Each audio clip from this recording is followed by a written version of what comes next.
राष्ट्रीय स्वयंसेवक संघ यानी आरएसएस को पूरे 100 साल हो चुके हैं शुरू हुए और काम करते हुए इस विजयदशमी यानी कि जो आने वाली विजयदशमी है उसमें 100 साल उसमें पूरे हो जाएंगे काम करते हुए।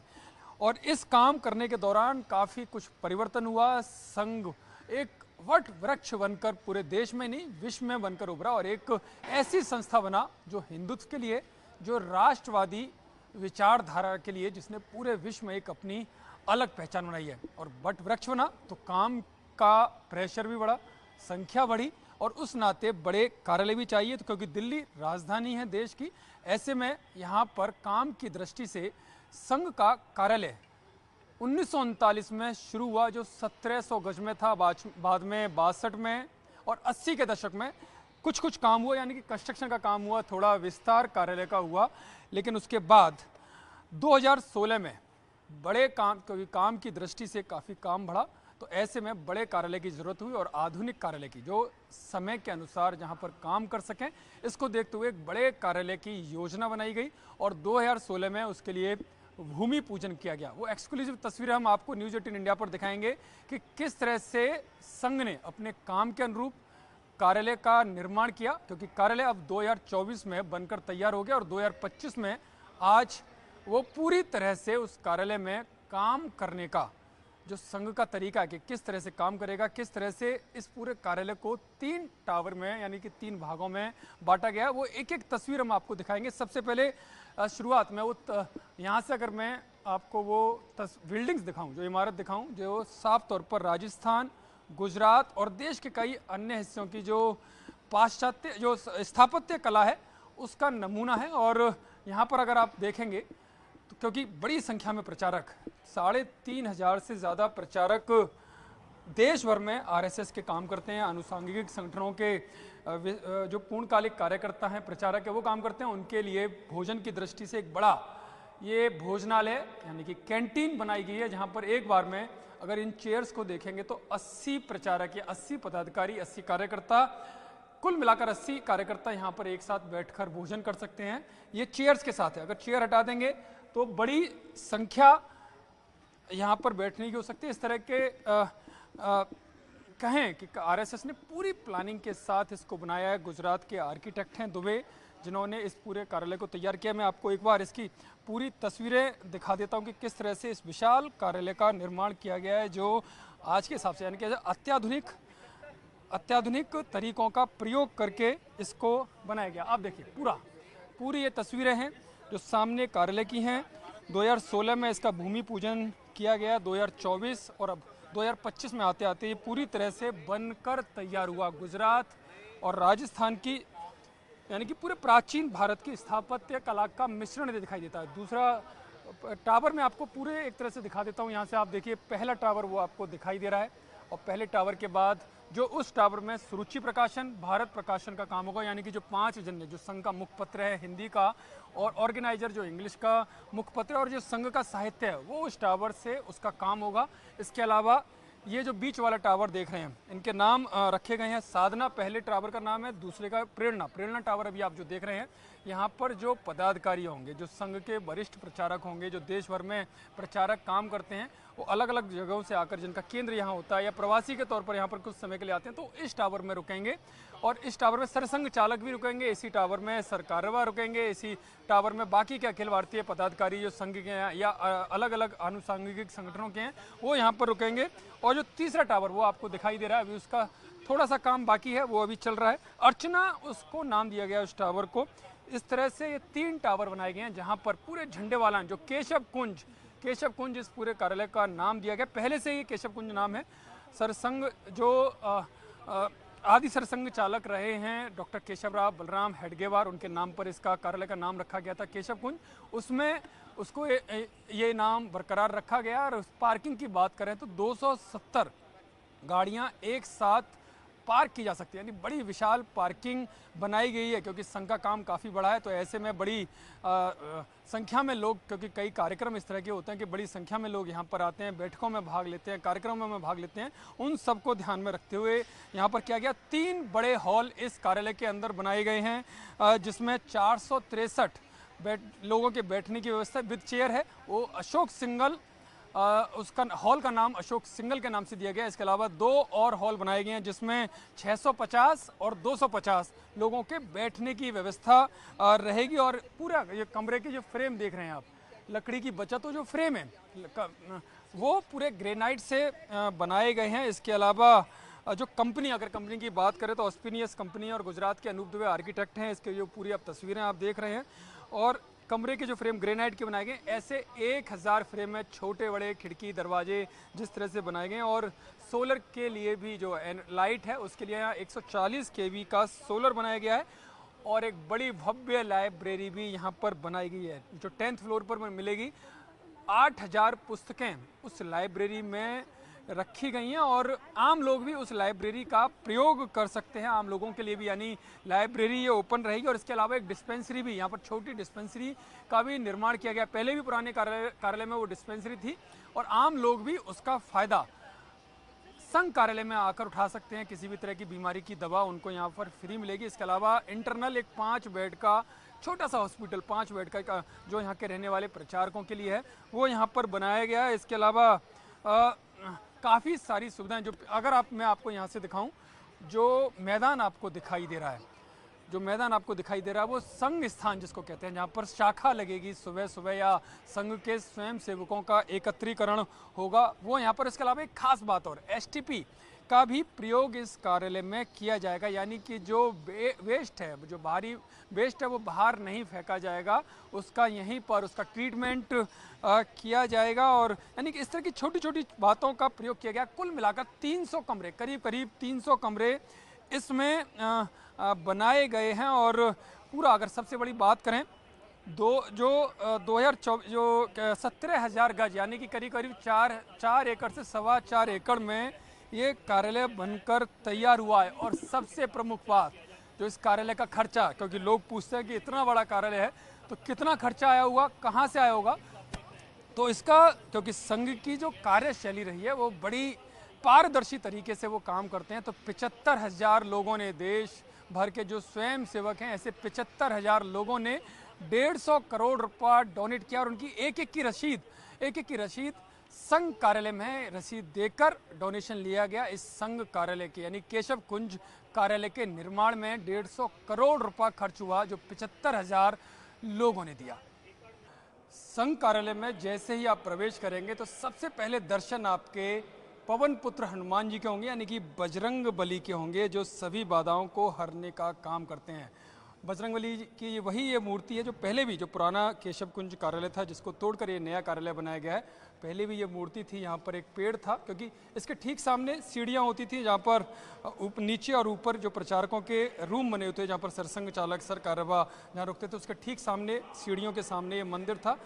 वही मूर्ति को यहाँ पर बनाया गया। मूर्ति के साथ कोई छेड़छाड़ नहीं की गई। यानी कि अब संघ कार्यालय में जब भी आप एंट्री करेंगे तो आपका सबसे पहला दर्शन होगा तो वो बजरंग बली का होगा। और ये वो हॉल है जहाँ पर एंट्री के बाद आप, अगर किसी से आपको समय मिलता है किसी भी प्रचारक से मिलने का, तो वो मैं तस्वीरें आपको दिखा देता हूँ उस हॉल की, कि इसका इंटीरियर आप देख सकते हैं। बड़े सादगीपूर्ण भी लगेगा, अत्याधुनिक भी लगेगा। इस तरह से इसको तैयार किया गया है। जो दुबे हैं गुजरात के आर्किटेक्ट, उन्होंने इस पूरे कार्यालय को, भवन को तैयार किया। और ये रिसेप्शन रहेगा, जहाँ कोई भी आगंतुक आएगा तो रिसेप्शन पर आने के बाद ही अंदर जा सकेगा। तो ये रिसेप्शन है जहाँ पर इस कार्यालय का जो एंट्री गेट है वहाँ से आपको ये मिलेगा। संघ की प्रार्थना आपने अवश्य सुनी होगी, नमस्ते सदा वत्सले मातृभूमे त्वया हिंद भूमे सुखम वर्धतोहम। तो ये वो जगह है केशव कुंज कार्यालय में जहाँ पर शाखा लगाई जाएगी। सुबह शाम की जो भी शाखा होगी, इस जगह को, यानी कि इसे संघ स्थान कहा जाता है। और संघ स्थान पर जो संघ के संस्थापक रहे प्रथम सरसंघ चालक डॉक्टर केशवराव बलराम हेडगेवार जी की मूर्ति यहाँ पर लगाई गई है। पहले भी संघ स्थान पर ये मूर्ति थी, यानी कि उसको यह व्यवस्थित तरीके से बना दिया गया। यानी काफ़ी बड़ी संख्या में यहाँ पर स्वयं सेवकों का एकत्रीकरण, यानी कि उनको इकट्ठा किया जा सकता है सुबह, दोपहर या शाम की जो अब क्योंकि अलग अलग समय पर शाखाएं लगती हैं, तो यहाँ पर अगर कोई भी एकत्रीकरण करना है या प्रार्थना करनी है, शाखा लगानी है, तो वो इस जगह पर होगी। इस पूरे को संघ स्थान जो बिल्कुल संघ कार्यालय के पीछे और पहले और दूसरे 2 टावर के बीच में, और ये तीसरा टावर जो अर्चना के नाम से टावर है, यहाँ पर जो बाहर से प्रवासी कार्यकर्ता आएंगे उनके रुकने की व्यवस्था रहेगी और यहाँ पर संघ स्थान रहेगा। 5 लाख स्क्वायर फीट एरिया में जो केशव कुंज कार्यालय बना है, उस कार्यालय में ऐसे 3 बड़े हॉल बनाए गए हैं। इस हॉल की मैं बात करूं, सबसे पहला हॉल है ये, जो अशोक सिंघल जी की स्मृति में बनाया गया और इस हॉल का नाम उन्हीं के नाम पर रखा गया है, अशोक सिंघल सभागार। आप देख सकते हैं इस पूरे हॉल को 463 लोगों के बैठने की व्यवस्था, यानी 463 चेयर्स इसमें लगाई गई हैं। कोई भी बड़ा कार्यक्रम होगा इसमें किया जा सकता है। ऐसे 3 हॉल बनाए गए हैं। 17,000 गज में ये पूरा केशव कुंज कार्यालय बनकर तैयार हुआ है, जिसमें 5 लाख स्क्वायर फीट का कंस्ट्रक्शन का काम हुआ है। इसके अलावा 2 बड़े हॉल और हैं, जिनमें 650 लोगों के और जो तीसरा हॉल होगा 250 लोगों के बैठने की व्यवस्था रहेगी। इसमें चेयर है, उनमें शायद चेयर नहीं होंगी, उसमें ज़मीन पर बैठने की व्यवस्था रहेगी। ये पूरा अत्याधुनिक तरीके से ये हॉल बनाया गया है और आप देख सकते हैं सामने बड़ी स्क्रीन भी लगाई गई है। अगर कोई भी किसी भी तरह का कोई फिल्म उनको दिखानी है, कोई डॉक्यूमेंट्री दिखानी है, तो यहाँ पर उस तरह की व्यवस्था रहेगी। इसके अलावा मंच आप देख सकते हैं, बैठने की व्यवस्था, मंच की व्यवस्था किस तरह से की गई है कि अगर कोई भी बौद्धिक या कोई भी भाषण यहाँ पर होना है तो वो इस सभागार में, यानी कि जो अशोक सिंघल सभागार, क्योंकि अशोक सिंघल जी का आरएसएस में बड़ी भूमिका और खासकर जो राम मंदिर आंदोलन रहा उसके प्रणेता के तौर पर, उसको खड़ा करने के तौर पर पूरे देश भर में नहीं पूरे विश्व भर में जो गूंज रामलला की रही, वो अशोक सिंघल जी का काफ़ी योगदान था। वरिष्ठ प्रचारक संघ के वो रहे, विश्व हिंदू परिषद की लंबे समय तक उन्होंने कमान संभाली और पूरे देश में रामलला की अलग जगाने वालों में उनका नाम सबसे आगे लिया जाता है और उनकी स्मृति में इस सभागार को उनके नाम पर समर्पित किया गया। संघ के केशव कुंज कार्यालय में एक भव्य और शानदार लाइब्रेरी यानी कि पुस्तकालय भी बनाई गई है। ये पुस्तकालय की तस्वीरें मैं आपको देखता हूँ और आपने हमेशा से संघ के जो विरोधी दल हैं या राजनीतिक दल जो अपोजिशन में आज के वक्त में, वो हमेशा संघ पर संविधान विरोधी होने का तगमा यानी कि आरोप लगाते हैं। लेकिन ये लाइब्रेरी मैं आपको सबसे पहले दिखाता हूँ। जो लाइब्रेरी की शुरुआत है वो भारत का संविधान यानी कि संघ की लाइब्रेरी में आपको भारत का संविधान भी पढ़ने को मिलेगा, समझने को मिलेगा, देखने को मिलेगा।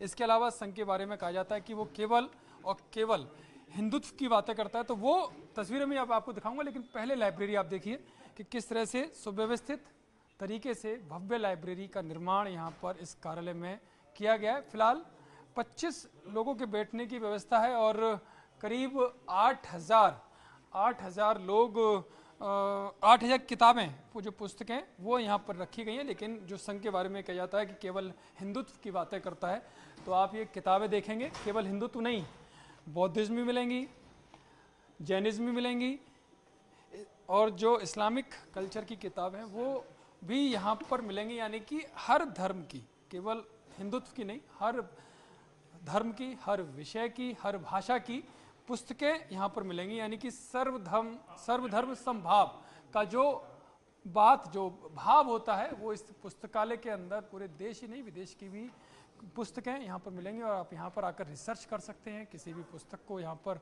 बैठकर पढ़ सकते हैं। किसी भी धर्म की, किसी भी भाषा की पुस्तकें, करीब अभी 8,000 पुस्तकें और इन पुस्तकों की संख्या आगे बढ़ाई जाएगी। यानी कि सब कुछ आपको इस लाइब्रेरी की छत के नीचे पढ़ने को, देखने को और समझने को मिलेगा। आरएसएस के बारे में शुरू से आरोप लगाया जाता रहा है कि वो मीडिया से दूरी बनाकर रखता है। जो उनका प्रचार प्रसार विभाग है वो एक लिमिटेशन रखता है मीडिया के साथ। लेकिन ये आप तस्वीरें आप देखिए कि किस तरह से मीडिया के लिए व्यवस्था की गई है। ये प्रेस कॉन्फ्रेंस हॉल आरएसएस ने बनाया है अपने इस नए कार्यालय में, और उस कार्यालय में उस आरएसएस ने जिसके बारे में कहा जाता है कि उसे बहुत प्रचार प्रसार की जरूरत नहीं है, क्योंकि आरएसएस का मानना है कि उतना ही काम सामने आना चाहिए जिससे उनके काम में बाधा ना हो। बहुत प्रचार प्रसार की उन्हें जरूरत नहीं है, क्योंकि वो शांति के साथ राष्ट्र सेवा में लगे रहते हैं, समाज की सेवा में लगे रहते हैं और जो वंचित तबके के लोग हैं, जो शोषित तबके के लोग हैं, उनके लिए वो काम करता है और उसके लिए उन्हें प्रसिद्धि नहीं चाहिए। लेकिन जितना जरूरी है उसके लिए उन्होंने एक भव्य और सुव्यवस्थित तरीके से प्रेस कॉन्फ्रेंस हॉल का निर्माण किया है, जिससे मीडिया के साथ जो संबंध है, जो भी जानकारी उनको बाहर समाज के हित में, राष्ट्र हित में देनी है, या कुछ गलत भ्रांतियां जो फैलाई जाती हैं उनके बारे में जो सही तथ्य हैं वो उनको दिए जा सकें। इसी वजह से एक बढ़िया, ये आप देख सकते हैं, प्रेस कॉन्फ्रेंस रूम सुव्यवस्थित तरीके से तैयार किया गया। एलईडी भी यहाँ पर एक बड़ी लगाई गई, जिससे कोई भी डॉक्यूमेंट्री हो, कोई भी डॉक्यूमेंटेशन हो, वो यहाँ पर मीडिया के सामने रखी जा सके। आरएसएस के केशव कुंज कार्यालय का ये सबसे बड़ा हॉल है, और हॉल में आप देखेंगे जो लेफ्ट साइड में जो पहली तस्वीर लगी है आरएसएस के पहले सरसंघ चालक यानी कि जिन्होंने स्थापना की, डॉक्टर केशव राव बलराम हेडगेवार जी की लगी है। और दूसरी तस्वीर, मैं आपको दूसरी तस्वीर दाहिने तरफ जो लगी हुई है वो गुरुजी की है, जो दूसरे सरसंघ चालक आरएसएस के रहे। यहाँ पर बैठने की जो व्यवस्था है आप देख सकते हैं, 2 चेयर लगाई गई हैं। यहाँ पर सरसंघ चालक और सर कारवा के बैठने की व्यवस्था, या जो भी बैठक लेंगे उन पदाधिकारियों के बैठने की व्यवस्था है। और ये जो हॉल है, क्योंकि सबसे बड़ा हॉल है, 650 प्रतिनिधि यानी कि जो वरिष्ठ प्रचारक होंगे या बैठकों में भाग लेने वाले प्रतिनिधि होंगे, ऐसे 650 लोगों के बैठने की व्यवस्था की गई है। जमीन पर बैठने की व्यवस्था की गई है, और जो नीचे नहीं बैठ सकते हैं उनके लिए यहाँ पर साइड में चेयर हैं, वो साइड में चेयर लगाकर या पीछे चेयर लगाकर उनके बैठने की व्यवस्था की गई। क्योंकि संघ में 3 बड़ी बैठकें हर साल होती हैं। सबसे पहली बैठक अखिल भारतीय प्रतिनिधि सभा होती है, जो होली के आसपास होती है।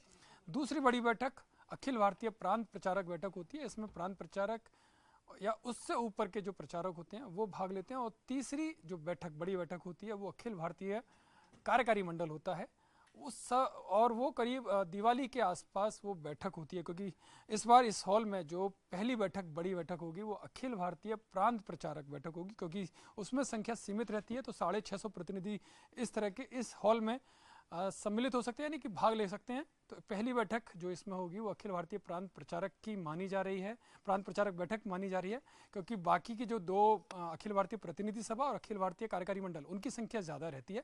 और वैसे तीनों ये बैठकें जो होती हैं हर साल अलग अलग राज्यों में आयोजित की जाती हैं। और पूरा जो संघ कार्यालय है, 5 लाख स्क्वायर फीट का जो कंस्ट्रक्शन कार्य है, पूरा हुआ है। 2016 में भूमि पूजन यहाँ पर हुआ था।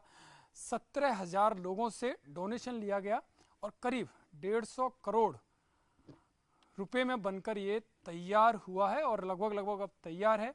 और संघ ने राजधानी कार्यालय, क्योंकि देश की राजधानी दिल्ली में ये केशव कुंज कार्यालय हालांकि बना 1939 में सबसे पहले शुरुआत हुई थी, और अब इसको अत्याधुनिक रूप दिया गया है, समय के अनुरूप इसको ढाला गया है, समय के अनुसार इसको बनाया गया है। और देश के 3,500, क्योंकि जो मुख्यालय है वो तो नागपुर में रहेगा, लेकिन क्योंकि देश की राजधानी दिल्ली में ये केशव कुंज कार्यालय बना है, तो काफ़ी अत्यधिक काम का प्रेशर है, या जो यहाँ से दशा और दिशा तय होगी, वो पूरे देश में ही नहीं, जहाँ जहाँ संघ का काम है वहाँ की दशा और दिशा तय करेगी। कैमरा पर्सन केडी के साथ हितेंद्र शर्मा, दिल्ली, न्यूज़ 18 इंडिया।